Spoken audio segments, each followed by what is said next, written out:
Bismillahirrahmanirrahim. Dear students, Assalamu alaikum. Today we are going to discuss the equation of continuity. But before, I would like to welcome you all to the Noor School and College Physics platform for online classes, grade 11. Dear students, as we know that we have gone through some important topics that we discussed in the last videos. Let's have a very quick review on the linkage. Dear students, we know that the matter is categorized in four types: solids, gases, plasma, and liquids. Liquids are also called fluids. A fluid or liquid is a substance that can flow.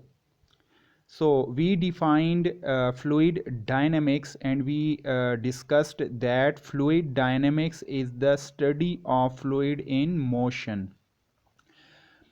Dear students, fluid dynamics को जैसे define किया जाता है, तो according to the definition of fluid dynamics हम कह सकते हैं कि fluid dynamics is the branch of physics which deals with the study of fluids in motion. Fluid dynamics में हम फ्लूइड्स या लिक्विड्स की प्रॉपर्टीज़ को स्टडी करते हैं जबकि वो फ्लूइड्स मोशन में होते हैं, मूव कर रहे होते हैं. इसको फ्लूइड डायनामिक्स कहते हैं. ओके, उसके बाद फ्लूइड डायनामिक्स के बारे में दो इम्पॉर्टेंट पॉइंट्स अपने जहन में रखें कि fluid dynamics obeys law of motion, also called law of flow rate. ये हम बाद में डिस्कस करेंगे कि फ्लो रेट का क्या मतलब होता है. पहले ये दो बातें अपने जहन में रखें कि फ्लूइड डायनामिक्स दो कवानीन को फॉलो करता है. एक लॉ है फ्लो रेट का लॉ या लॉ ऑफ मोशन. इस लॉ ऑफ मोशन को फ्लो रेट भी कहा जाता है. और एक इम्पॉर्टेंट बात कि ये जो लॉ ऑफ मोशन है ये वो न्यूटन वाला first law, second law, third law वो नहीं है. ये फ्लूइड्स का अपना एक लॉ है जिसको फ्लो रेट कहा जाता है, लॉ ऑफ फ्लो रेट या law of motion of the fluid. दूसरी इंपॉर्टेंट बात यह है कि fluid dynamics is based on law of conservation of mass. कि fluid dynamics law of conservation of mass पर डिपेंड करता है, उस पर बेस करता है.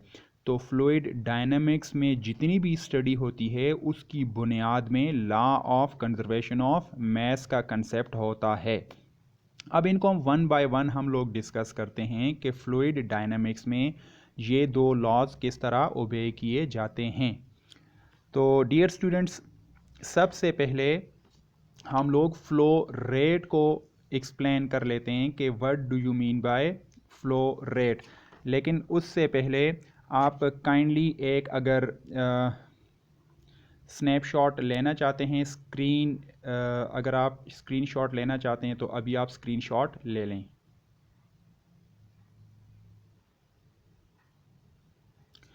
ओके, नाउ अभी हम डिस्कस करेंगे फ्लो रेट. जैसा कि नाम से जाहिर है फ्लो रेट, ये आप देख सकते हैं फ्लो रेट. फ्लो का मतलब होता है जब कोई लिक्विड फ्लो करता है, वो बहकर जो है वो आगे जाता है, बहाव को फ्लो कहते हैं. और रेट का मतलब कितने टाइम में कितना किसी लिक्विड का फ्लो हो चुका है, किसी पाइप से कितने टाइम में कितना वॉल्यूम लिक्विड का गुजर चुका है, इसको फ्लो रेट कहते हैं. अब अगर इसकी डेफिनेशन अगर आप देखें तो फ्लो रेट को यूं डिफाइन किया जाता है: the amount of fluid in volume, के फ्लूइड्स का वॉल्यूम लिया जाता है. आप इसको किलोग्राम्स और लीटर्स में कर सकते हैं, लेकिन वो जो है वो कॉम्प्लिकेटेड कंसेप्ट हो जाएगा. तो सिंपल आसान तरीका ये है the amount of fluid in volume, कि अगर किसी फ्लूइड का कुछ वॉल्यूम है पासिंग थ्रू ए पाइप, जो किसी पाइप से गुजर रहा है, इन यूनिट टाइम, के यूनिट टाइम में यानी एक सेकंड में किसी पाइप से फ्लूइड का कितना वॉल्यूम गुजरता है, इसको फ्लो रेट कहते हैं. ये फिर देख लें Flow rate is defined as the amount of fluid in volume passing through a pipe in unit time कि यूनिट टाइम में 1 सेकंड में किसी फ्लूइड का कितना वॉल्यूम गुजरता है किसी पाइप में से, इसको फ्लो रेट कहा जाता है। फ्लो रेट का फॉर्मूला अपने पास नोट करें कि flow rate is equal to volume divided by time. ये जो वॉल्यूम है, this is the volume of the fluid, कि कोई फ्लूइड जो है उसका कितना वॉल्यूम कितने टाइम में किसी पाइप से गुजरता है। और इसका अगर आप यूनिट देखें तो फ्लो रेट का यूनिट बनेगा वॉल्यूम का यूनिट मीटर क्यूब और टाइम का सेकंड।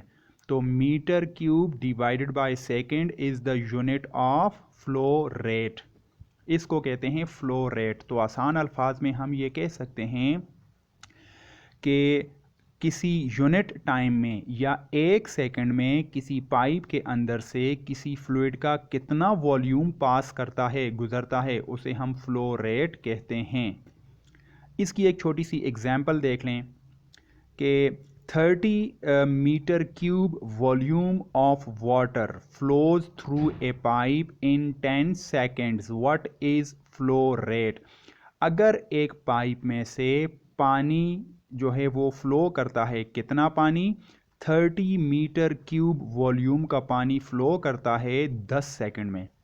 एक पाइप के अंदर से 10 सेकंड में 30 मीटर क्यूब वॉल्यूम का पानी फ्लो करता है। तो बताएं उस पाइप के अंदर पानी का फ्लो रेट क्या है, यानी 1 सेकंड में कितना वॉल्यूम फ्लो कर रहा है। तो using the formula of flow rate is equal to volume by time. तो ये फ्लो रेट इसी तरह लिखें, वॉल्यूम गिवन है 30 मीटर क्यूब, तो ये हुआ 30 metre cube divided by time given है 10 सेकेंड्स। 30 डिवाइडेड बाय 10 करें तो 3 मीटर क्यूब पर सेकेंड। इसका ये मतलब हुआ कि 1 सेकंड में 3 मीटर क्यूब वॉल्यूम का पानी उस पाइप के अंदर से गुजरता है। अब देखें, इसमें एक इम्पॉर्टेंट बात अपने जहन में रखें, if there is no addition और removal to a fluid, the flow rate of that fluid is constant through a pipe. किसी भी पाइप में जब कोई फ्लूइड फ्लो करता है, अगर उस फ्लूइड में अगर कोई और फ्लूइड या वही फ्लूइड ना ऐड होता है, ना उससे लीक होता है या रिमूव होता है, तो फ्लूइड का जो है वो फ्लो रेट कांस्टेंट रहता है। ये मैं आपको एक छोटी सी एग्जांपल से समझाता हूँ। देखें, फॉर एग्जांपल आपके पास एक पाइप है। इस पाइप में एक साइड से वाटर यानी पानी एंटर होता है और दूसरी साइड से वही पानी आउट होता है। ठीक है, अब देखें, इस पाइप को देखें, अगर पाइप के साथ ऊपर नीचे दाएं बाएं कहीं पर कोई और पाइप अगर नहीं लगा हुआ, तो जितना पानी यहां से इन होगा उतना ही पानी यहां से आउट होगा। तो इसका मतलब यह है कि अगर किसी पाइप के साथ किसी दूसरे पाइप का जोड़ नहीं है, तो उसमें से एक साइड से जितना पानी इंटर होगा उसका फ्लो रेट दूसरे एंड पर वो फ्लो रेट दोनों का सेम होगा। ऐसा नहीं होगा कि यहाँ से 3 लीटर पानी 1 सेकंड में इंटर हो रहा है तो यहाँ से 4 लीटर पानी निकले या यहाँ से 2 लीटर निकले। नहीं, ये कंजर्वेशन लॉ है कि जितना इनपुट होगा उतना ही आउटपुट होगा। क्लियर? ये एग्जाम्पल यहाँ पे ज़रा क्लियर है। If there is no addition और रिमूवल, एडिशन और रिमूवल का मतलब ये है कि फ़र्ज़ करें एक और पाइप यहाँ पे लगा हुआ है, इधर से ये एक पानी आ रहा है, ऊपर से दूसरा पानी, तो जाहिर है ये दोनों पानी मिलकर फिर आगे शिफ्ट हो जाएंगे। जिस तरह वो पाइपों को आपस में जोड़ा जाता है, तो 2 पाइप्स में पानी आ रहा है तो वो दोनों मिलकर आगे जाएंगे। इसी तरीके से फ़र्ज़ करें एक पाइप यहाँ पे लगा हुआ है, तो यहाँ से जो पानी आ रहा है, तो अगर पानी इससे किसी रूम को या किचन या बाथरूम को जा रहा है, ये किसी और रूम को जा रहा है, तो ये पानी आगे 2 हिस्सों में डिवाइड हो रहा है, कुछ यहाँ पे और कुछ आगे। यानी इनको कंसिडर नहीं किया गया। यानी हम ऐसे पाइप को कंसिडर करते हैं जिसके साथ कोई भी लिंकेज किसी पाइप की नहीं है और पाइपों का कोई भी जोड़ नहीं है, अलग एक पाइप है, तो सिंगल इंडिविजुअल आइसोलेटेड अलग पाइप के अंदर जितना पानी यहाँ से इंटर होता है उतना ही पानी यहाँ से आउट होता है। इसको कहते हैं कि फ्लूइड का फ्लो रेट जो है वो कांस्टेंट रहता है जब उसमें ना कोई फ्लूइड इंटर हो और ना उस फ्लूइड से कोई लीकेज हो। Clear? Okay, now conservation of mess की कंजर्वेशन का जहाँ तक ताल्लुक है तो हम लोग जानते हैं कि मैस के neither be created nor be destroyed, लेकिन यहाँ पे हम इसको एक और तरीके से एक्सप्लेन करेंगे। The amount of mass entering from one section of a pipe is equal to the amount of mass emerging out of other section। इसमें बताने का मकसद ये है कि अगर आप इसी पाइप को देखें कि पाइप में अगर कोई और पानी इंटर नहीं हो रहा और वहाँ से कोई लीक भी नहीं हो रहा, तो जितना मैस यहाँ से इन होगा उतना ही मैस यहाँ से आउट होगा। अगर 3 लीटर पानी यहाँ से इन हो रहा है या 3 किलोग्राम पानी इन हो रहा है तो यहाँ से भी 3 किलोग्राम या 3 लीटर पानी ही आउट होगा। ऐसा नहीं होगा कि अगर यहाँ से 3 लीटर पानी इन हो रहा है यहाँ से 2 लीटर या 2 किलो पानी निकल जाए तो 1 किलो या 1 लीटर गायब हो जाएगा, वो कहाँ चला जाएगा। इसी तरीके से अगर यहाँ से 3 लीटर पानी इन हो रहा है जबकि यहाँ से 4 लीटर निकल रहा है तो भाई 1 लीटर ज़्यादा कैसे हो गया। इसको कहते हैं कंजर्वेशन ऑफ मैस, कि एक सेक्शन से एक साइड से जितना मैस पानी का या लिक्विड का इन होगा उतना ही आउट होगा, बशर्ते के साथ कोई और पाइप के ज़रिए ना लीकेज हो रही है ना उसमें इजाफा हो रहा है। क्लियर? इसको कहते हैं कंजर्वेशन ऑफ मैस। एक मरतबा फिर देख लें। The amount of mass entering from one section का मतलब है साइड। ये जो पाइप है इसका साइड, ये एक सेक्शन है, ये दूसरा सेक्शन। आप इसको लेफ्ट साइड और राइट साइड भी कह सकते हैं, left cross section, right cross section भी कह सकते हैं। The amount of mass entering from one section of a pipe is equal to the amount of mass emerging out of other section. Entering का मतलब दाखिल होना और इमर्जिंग इसका अपोजिट है, किसी सेक्शन से क्रॉस सेक्शन से निकलना। इमर्जिंग का मतलब बाहर निकलना, एंटरिंग का मतलब अंदर दाखिल होना। यहाँ से पानी इस सेक्शन से दाखिल हो रहा है, यहाँ से निकल रहा है, तो ये हुआ एंटरिंग और यहाँ पे होगा इमर्जिंग। इमर्जिंग का मतलब बाहर निकलना। तो नाउ यू कंसिडर, आपके पास एक पाइप है, यहाँ से पाइप ज़रा खुला है और वो पाइप आगे जाकर नैरो या तंग हो जाता है। जिस तरह ये ड्यू और पेप्सी की बॉटल्स होती हैं, ऊपर से उनकी नेक या उनकी गर्दन पतली रखी जाती है और नीचे जो है वो वाइड होती हैं, मोटी होती हैं वो बोतलें। तो आप ये पाइप कंसिडर करें कि एक पाइप है जो एक सेक्शन से, जिसको सेक्शन 1 कहें या लेफ़्ट साइड कहें, इस सेक्शन पर पाइप खुला है, आगे जाकर पाइप तंग है। तो इस साइड से पानी एंटर होगा और इस साइड से पानी इमर्ज होगा, बाहर निकलेगा, पानी का इखराज होगा। जितना मैस M1 यहाँ से इंटर होगा उतना ही मैस यहाँ से आउट होगा। अगर यहाँ से 2 किलो पानी इन हो रहा है तो 2 किलो पानी ही निकलेगा, 5 किलो पानी इन हो रहा है तो 5 किलो ही निकलेगा। अगर 100 किलोग्राम पानी इन हो रहा है तो 100 किलोग्राम ही आउट होगा, यानी इनपुट और आउटपुट पर मैस क्या होगा? इक्वल। इसको कहते हैं conservation of mass. Okay dear students, if you want to take the screenshot, take it right now. Okay, इसके बाद equation of continuity. Dear students, ये important equation है as far as the examination point of view is concerned. Equation of continuity. इसकी 3 different definitions हैं, basically हैं एक जैसी, लेकिन वो इसको मैंने 3 मुख्तलिफ तरीक़ों से एक्सप्लेन किया है, डिफ़ाइन किया है। आपको इनमें से जो जिसकी भी समझ आए, जो भी आपको इजी लगे, आप उसको फॉलो कर सकते हैं। Definition number 1, law of conservation of mass in terms of speed of fluid and cross sectional area of the pipe is called equation of continuity. Equation of continuity कोई नई इक्वेशन नहीं है, ये दरअसल law of conservation of mass है। लेकिन law of conservation of mass को in terms of what explain किया जाता है? स्पीड ऑफ फ्लूइड के पानी या फ्लूइड जो फ्लो कर रहा है उसकी स्पीड कितनी है, और जिस पाइप से वो गुजर रहा है उस पाइप का क्रॉस सेक्शनल एरिया कितना है, वो पाइप वाइड है या नैरो, वो खुला पाइप है या तंग पाइप है। क्रॉस सेक्शनल एरिया का ये मतलब होता है। तो according to definition 1, law of conservation of mass in terms of speed of fluid and cross sectional area of the pipe is called equation of continuity. दूसरी डेफिनेशन की तरफ आएँ, the flow rate of a fluid through a pipe remains constant at different cross sections of pipe. जो भी pipe हो, अगर एक तरफ से वो वाइड हो और एक तरफ से वो तंग हो, तो एक सेक्शन पर और दूसरे सेक्शन पर दोनों पर फ्लो रेट क्या रहेगा, कांस्टेंट या सेम रहेगा। जितना फ्लो रेट यहाँ पे होगा उतना फ्लो रेट यहाँ पे होगा। तो ये दूसरी डेफिनेशन फ्लो रेट के बारे में है। The flow rate of a fluid through a pipe remains constant at different cross sections of pipe. Third definition, the product of cross-sectional area and speed at one section is equal to the product of area and speed at other section of a pipe. कि ये सबसे important definition ये वाली है, mathematical definition, book में ये definition है और इसको आप प्रेफर करें इसको याद करने के लिए।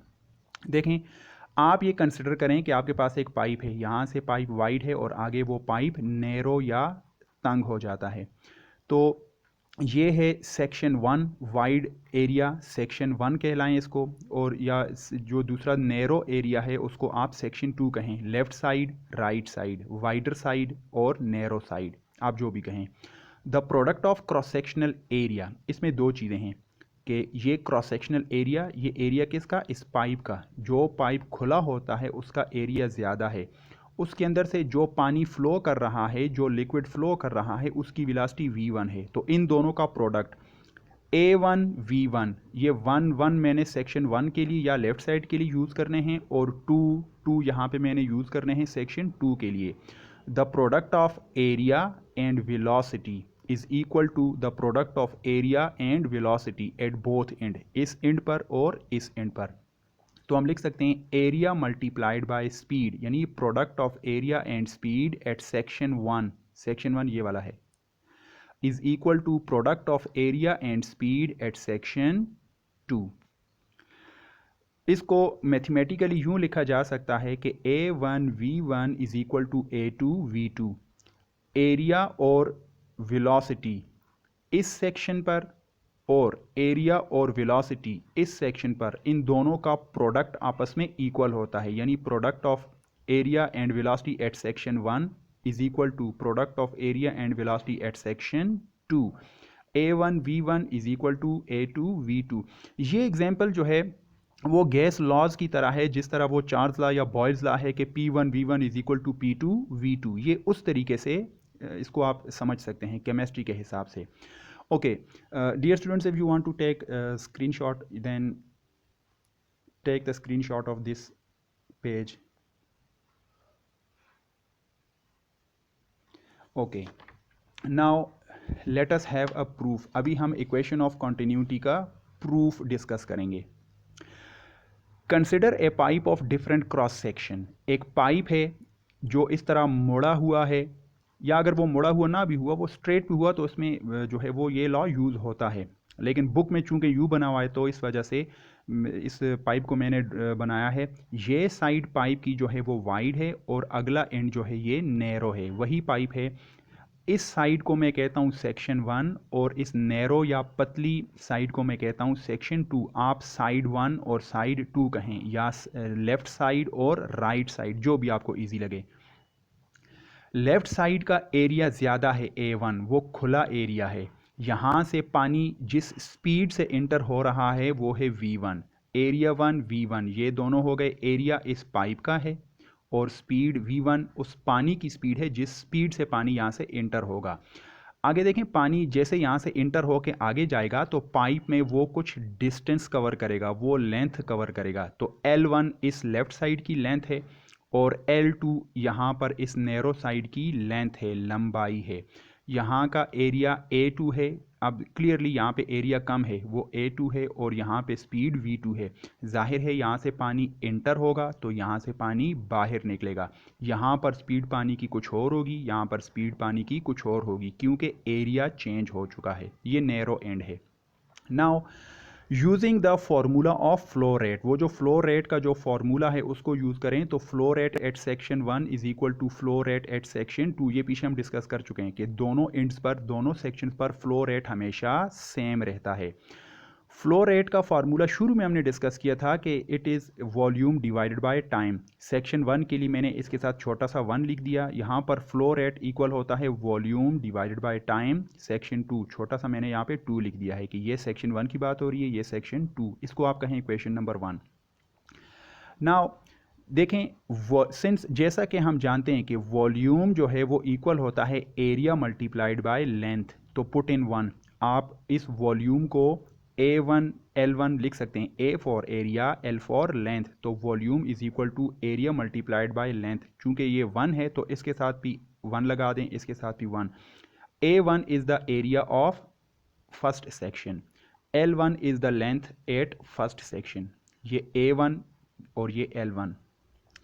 इसी तरीके से इज इक्वल टू सेक्शन 2 के लिए वॉल्यूम हो जाएगा A2L2, area multiplied by length. 2 लिखा हुआ है तो मतलब ये सेक्शन 2 की बात हो रही है, डिवाइडेड बाय टाइम। अब देखें, since length divide by time is equal to speed, अगर आप इसको यहाँ से थोड़ा सा कंसिडर करें, अगर मैं टाइम को इस L1 के नीचे लिखूं और इस टाइम को L2 के नीचे, तो लेंथ बाय टाइम स्पीड होती है, ये भी लेंथ बाय टाइम स्पीड है। क्लियर?